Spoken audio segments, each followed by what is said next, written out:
Hi friends, welcome to Easy Embryology Cross Anatomy channel. In today's video, we are going to see about the lateral fold of the embryo and changes in the second month. So up to that, total 8 weeks is going to complete and the embryonic period is also going to complete. So that changes we are going to see in this videos.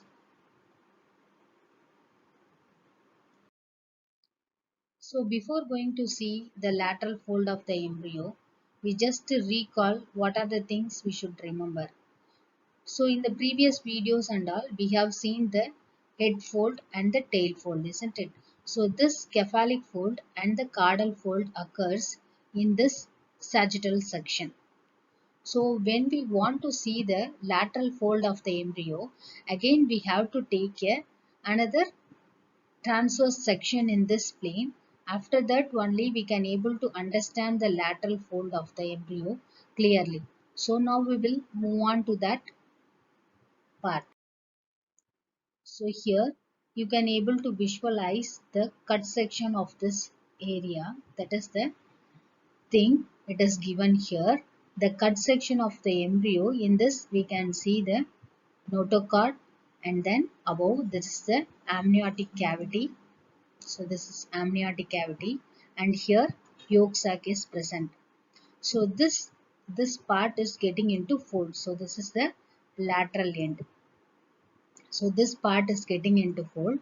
So here this is the intermediate mesoderm is present. So intermediate mesoderm we can see three structures, that is paraxial mesoderm, intermediate cell mass and the lateral plate mesoderm. So just we should recall the points of the intermediate mesoderm. So here we can able to see this is the paraxial mesoderm and then intermediate cell mass and then the lateral plate mesoderm. So when the lateral fold occurs, so how the lateral plate mesoderm and all is going to change, we will see in this.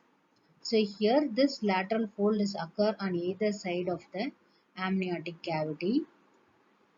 So when the lateral fold occurs, see this is the from the lateral plate mesoderm, the outer layer which is going, that is somatopleuric mesoderm, and then another layer which is going covering the yolk sac, that is planktonopleuric mesoderm.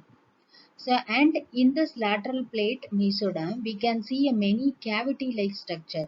So that cavity from during that cavity becomes connected each other and forms the intraembryonic coelom. So this intraembryonic coelom is going to communicate with the extraembryonic coelomic cavity. So now we'll see again in this part the lateral fold is going to occur. So this is the somatopleuric layer and this one is planktonopleuric layer which going to covers the yolk sac, and the size of the yolk sac is getting into already reduced because of the cephalic and caudal end of the fold. Now the lateral fold is completely, most of the thing are most of the thing of the yolk sac is reduced by this lateral fold. So during the fold of this lateral fold of this amniotic membrane, see here it most of the part is enclosed by the amniotic membrane and the layer from the lateral plate mesoderm, that is splanchno-pleuric layer, which covers the primitive gut as well as the yolk sac, whereas the somatopleuric layer which covers the ventral body wall of the structure.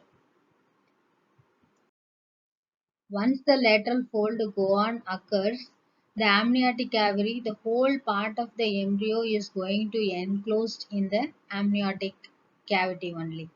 So that the yolk sac connection between the yolk sac and the primitive gut is through the vitellointestinal duct. So in future this occurs in the umbilical cord. So this yolk sac will become the umbilical vesicle in future, and here the primitive gut we can able to see here. So this is the primitive gut. So once the amniotic cavity increased and enclosing, both the splanchnopluric and somatopleuric membrane is going to join at a one point that is called a dorsal mesentery. That is at the root of the primitive gut we can able to see the meeting of the somatopleuric and the splanchnopluric membrane. So here can able to see.